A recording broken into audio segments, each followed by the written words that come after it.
Good evening. Welcome back to the Glazov Gang, and I am so excited and thrilled. My three favorite people on the planet are here this evening. Joe Lappan, Anne-Marie Murrell, George Clooney, Michael Finch, who looks like George Clooney, and that's a compliment, right?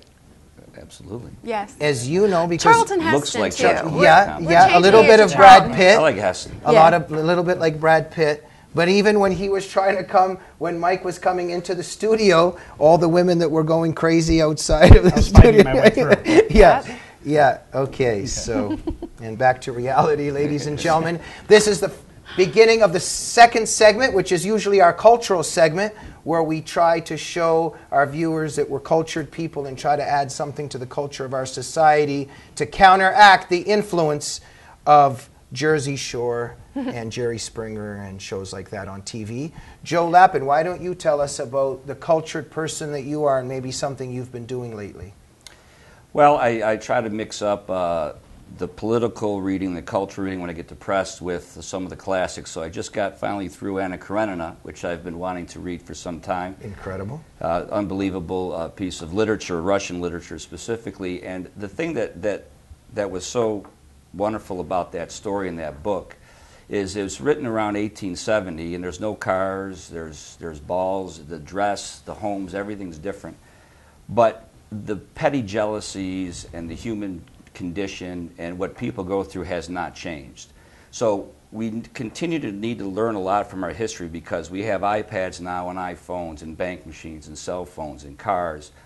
But what those characters, the Anna Kareninas and the Levins and the Vronskys go through and their interaction and their insecurities are as relevant today as they were then. And that's why it's a classic and unfortunately not read a lot anymore because the schools are focusing on other things. But that was what I've done recently. I was very happy that I got through it. Incredible. Any Dostoevsky in your head? I've read Crime and Punishment and I've read Brothers Karamazov, yes. What do you think about the Grand Inquisitor reprimanding Christ for giving freedom to man? Well, yeah, I mean, I think that, again, Dostoevsky, and I don't know if he wrote that one when he was in prison, it's just indicative of that time in Russia and what they were going to. And, you know, I think you could cite that. Another book that I read recently, again, was 1984. Yeah, As a Prophet. As I think about what you talk about the media, it's basically the Ministry of Information from George Orwell's book. So we can still learn a lot, and those people wrote in those times that we're experiencing now. I'm not even sure that anybody else at this table can top this intellectual wisdom. But we're going to try, right? Is he what did you say he is? Existentialist. Thank you. That's true. Thank you. Yeah. Anne-Marie, cultural moment. Well, I was really excited that the new season of Honey Boo Boo's starting, so that was my... I'm just kidding. I'm just so kidding. I'm not topping this. How about the Brady Bunch?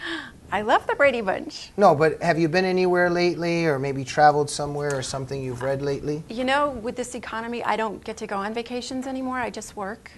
Oh. I speak at different Republican women's groups throughout California. I've been talking a lot about changing the GOP message and learning how to repackage and sell it properly because, man, we sure don't know how to do that. Okay, great stuff. Yeah. Michael Finch, who is a very cultured man. Well, I'm going from Tolstoy to modern television, so it's a little step. But I'll bring it to the modern. Two things this summer. It's been a lot Just be careful what you talk about. Uh-oh. Let me skip that one. Okay, let me go. There's been a lot of really bad movies this summer, movies that have bombed at the box office. But Man of Steel, which of course outdid all the other movies. Christopher Nolan, I think, was one of the writers who also did the Batman movie. Is fantastic. It's great about America. It's about superhero, but again about all individual responsibility, individualism, and of the greatness of America. Fantastic movie. Recommend it to anyone. The other thing is I just finished watching the first season of House of Cards, which is a Netflix show. Oh yeah. It's written by. You could have said something. Written by liberals. Seen You haven't seen it yet. It's Morgan great. was telling me It's about written it. by liberals. It's the actors. Kevin Spacey is a liberal, and pretty much everyone in the movie is a Democrat. The one thing in the movie, I mean, it's all about power, corruption, and lying in Washington, which is pretty accurate, I suppose. The one thing they do is they make the teachers' union look really bad.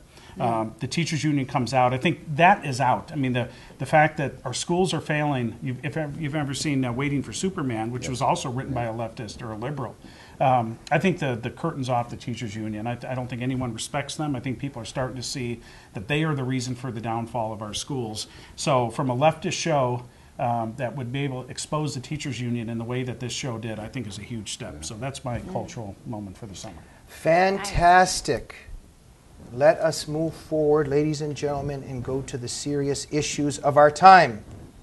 There was a global warming orchestra that traveled north to play for a melting glacier. Daniel Greenfield, brilliant scholar, Shulman Fellow at the David Horowitz Freedom Center. It's an honor that he writes at Front Page, wrote a brilliant blog for us at The Point, which is his blog at frontpagemag.com, where he said that he opened up the freezer at his house and started playing the violin for an ice cube. And he was saying that in any other time, this would be the means for the justification to institutionalize somebody in a mental hospital. What's happening in our world? There's actually an orchestra playing for a melting glacier. And how did they get there? Yeah, exactly. And this isn't based on science. It's all about a Marxist agenda, et cetera, et cetera, et cetera. I can get into my views on this because I'm waiting for an orchestra to travel to the Middle East to play on behalf of the victims of acid attacks and of female genital mutilation and of honor killings. I don't think that's ever going to happen. But maybe we'll go alone one day and play some music. But Joe, go ahead. What do you think about the global warming orchestra? I mean, really, what do you say about that? I honestly don't know what to say. It's so ridiculous that, well, listen, people can go do what they want. I mean, obviously, if that's their cause, they can burn all that carbon and all that fuel, carbon dioxide, to go up there and do that. But to your point, when I read that, I think, well, this gets press. Go to Africa and do an orchestra for the Christians being slaughtered, right? Or go to some of the Asian countries and do an orchestra do a show for the children being sold into slavery. If a glacier that you want to perform to and sing to and play the violin to is the highest priority, I guess that's your business. But I would agree that I'd have to question the sanity of that person. But thank you, Joe, and absolutely the sanity, but. These are people that live in the moral sewer. Sure. And you don't want to, I think I've gone on enough so far this show, but I mean, I've known people in my life that have seen me throw a bottle into a garbage dump, and they're on the brink of tears and start telling me that I'm supposed to put it into this blue box or whatever it is. And I did say it. Because guess what? I think that maybe I've said to a couple of people, okay, so I threw this bottle and not in this blue box, you're upset. Okay, what do you think about what the 2 Palestinian teenagers did to the Fogel family? Yeah. And you care about the bottle, and you care about the fly, and you don't want to step on this cockroach, but you don't care about what's happening, as you said, to Christians in Nigeria or in the Middle East, to a Saudi that has a black castrated slave for sale on Facebook. It's just incredible, the double standards of selected indignation in our society. I was just going to say, I wish global warming was a fact. I wish the glaciers were melting and falling apart, because a huge wall of that glacier would have collapsed right on top of the orchestra, and that would have been the end of That's not nice, Mike. Wow. But that's violent. It's true, but it's a good thought. Anne-Marie? I'm going to concur with Mike on that one. Are you guys huge, promoters of all this, environmentalism, and what are some of your thoughts on it? That just this overall instinct to, hey, look, I'm for the environment. We're all overall, environmentalists. But what do you think about putting glaciers over humans and putting, there's that's people, their whole agenda. Whatever your views might be on pro-choice or pro-life, we have. This is not Front Page's territory, and everybody has different views on this at Front Page. I personally am pro-life. In my personal disposition, but I was always wondering, the people that are very upset about, the dead mouse don't seem to have the same reaction when it comes to abortion.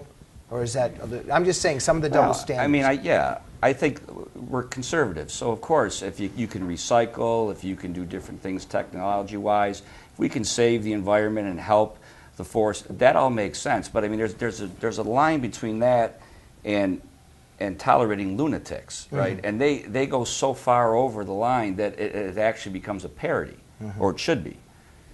If we can't laugh at that, then we really maybe more towards the loss that you think. Okay, let's move along, but any final thoughts on the prioritization of the fly over the slave in Mauritania of Arab Islamic slave traders?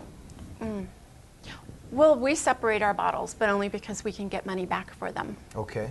Make it profitable. So it's a... One point, Jamie, on the, I'm sorry. Well, you asked. What did Hitler? Hitler considered the Jews cockroaches, right? The Palestinians and the Arabs, the Muslims want to call the Jews and Christians apes and monkeys, or at least the Jews ape. In Rwanda, remember they called them it was whichever side was the perpetrator of the genocide wanted to classify them as cockroaches and bugs, right? The idea that you can make humans down to the animal level. Animal rights people think that they're going to raise the ant up to the level of human, but that's not what happens. You lower humans down to that level. It makes it much easier to kill them. Humans become dispensable. Humans are the problem, and humans need to be eliminated. And that is the natural progression if you're an environmentalist or animal rights extremist, is you lower humans, and humans become fodder and are that much easier to destroy. Very profound point. Look, I have to say, I believe in the love of all of God's creation and the love of animals, absolutely, but I always had my eyebrows a little bit raised with certain individuals I known throughout my life who, the people that kind of choose animals over human beings? Sure. Because then that kind of crosses a certain line and there's something a little bit iffy there. But we'll save that for another show. Obama frees Taliban from Gitmo, but neglects to exchange them for captured U.S. soldier. The Taliban even offered this soldier, but in my opinion, he hates Americans anyway. He hates the American military. What does he need this guy back for to his family? This is a guy that gives shout-outs at funerals of dead American soldiers. I think he just wanted to give them a gesture. Now the Taliban's going to be really nice and be nicer to their women and just stop listening to Surah 9.5 and Surah 9.29. What do you think, Joe? Well, I think, a couple of things. I think one of the reasons why potentially there wasn't a trade was if this wasn't reported by conservative media, we would have never known about it. Right. If an American soldier comes home, that's going to be news. So there's a possibility that they were hoped it would go under the radar. But I'm really comforted with the fact that those guys they released promised that they would not be violent again. So I'm good with it. Yeah. Because their word is good with me. Anne-Marie? I'm going to go on record. My husband is in here. Daniel Greenfield is brilliant. I read him every single day, and he wrote about this. And basically, he's saying that instead of calling the Taliban, we're not negotiating with terrorists. They took the Taliban off the terrorist list. So it's not really negotiating with terrorists. They're just, people. It's disgusting. It's just business as usual. Business as usual by a person leading the United States at the moment that made the announcement that the future does not belong to the slanders of the Prophet of Islam, which means that the future does not belong to those who tell the truth about the Prophet of Islam, because in Islam, slander is even considered to be saying something uncomfortable, and even if it's true, it might be something that others do not want to be said. So that it's no surprise that this is coming from Obama, right? The Cairo speech in 2009, Muslim Brotherhood in the front two rows. I mean, this is what we're dealing with here, Unholy Alliance. Mike Finch? I think the trade-off would be you take all the hardened criminals out of San Quentin and put them in Nancy Pelosi's district in San Francisco, because I'm sure they would promise not to cause any more mayhem. Take all the hardened criminals, the rapists, the murderers out of Sing Sing and put them in Manhattan. And then take a few criminals from Washington, D.C. and put them around the White House and let them live there for a while, because they would promise, again, to give up violence. I'm sure they would live very peacefully, and we'll see if that changes any minds. I can't help myself. In the last few minutes, I got to ask this. They did a poll of young women in the United States. I think it was something like more than 70% having a positive approval rating for Anthony Weiner. What does this mean about the younger generation of women, or how do we analyze this? Did you say more than 7%? Yeah, no, 70%. 70%? Yeah. The young females have a positive approval for Anthony Weiner. Or is this kind of understandable? I don't know. Well, it's understandable when your culture's been destroyed, which is what we've talked about. So you know, that number that high actually even surprises me a little bit. But what do you think about a Weiner Spitzer 2016 ticket? I think it's wonderful. See, I think the longer that guy Weiner stays in the public eye, the better it is. I mean, he provides great entertainment. At least to me, it's pathetic for the people of New York. But if they actually vote him in there, then you deserve what you get. I apologize for bringing up maybe something inappropriate, Anne Marie. I'm sorry, but I have to ask this of Joe and Mike. Weiner said that he was just really stressed out during that time, and that's why it happened.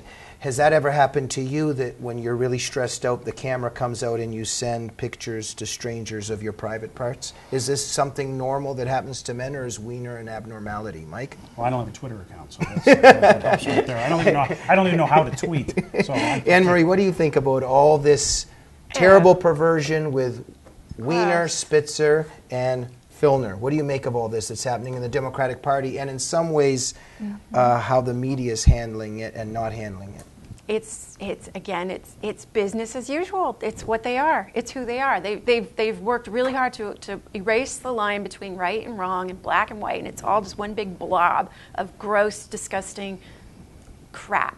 What's going on with Huma Abedin and Hillary here? That's who That's who we need to be worried about. And everybody, it's like while Weiner's distracting everybody, she's the one that we should be watching. I know, something's very strange going on here. There's this pervert, and then there's the Muslim Brotherhood, and it's all very strange. The Clintons aren't happy about this. And the Clintons didn't like to be compared, right? But one thing, the Republicans would have trouble beating a Spitzer. Even the Republicans would have trouble with a Spitzer-Weiner ticket. They'd find a way to... Okay, I got to say this, but I think it was some other great person that made the Weiner Holder joke. Who was that again? That was Nick Searcy. The greatest guy on earth, has made the funniest joke. Our time has come to an end, because all good things must come to an end. Before we go, on a scale of 1 to 10, Joe, how excited were you to be on the Glazov Gang? Oh, that was a 10. A 10? Yeah. Okay. Anne Marie? Yeah, a 10. Sure. Mike Finch? 10 plus. This is the best one yet. It was an honor and a privilege to have you here. We'll see you again next week.